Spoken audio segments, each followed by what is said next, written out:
Pemirsa, setelah menerima surat rekomendasi dari Partai Nasdem, pasangan Herman Deru dan Ci Ujang menyatakan diri akan maju pada Pilkada Sumatera Selatan. Kakak-kakak semua,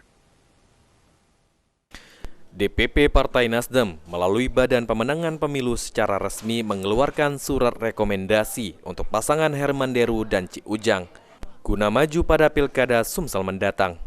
Penyerahan surat rekomendasi dilakukan oleh Sekretaris Bapilu Partai Nasdem Willy Aditya dan diterima oleh Ketua DPW Nasdem Sumatera Selatan yang juga bakal calon Gubernur Sumsel Herman Deru. insya Allah 2 periode dan melanjutkan apa yang sudah beliau mulai, kita berikan kepada kakak terbaik, kakak Haji Herman Deru, yang insya Allah berpasangan dengan kakak Ci Ujang SH. Penyerahan surat rekomendasi untuk Herman Deru dari Partai Nasdem ini karena melihat hasil survei yang telah dilakukan dan juga Partai Nasdem memprioritaskan kader untuk maju pada Pilkada mendatang. Firman Hidayat, PAL TV.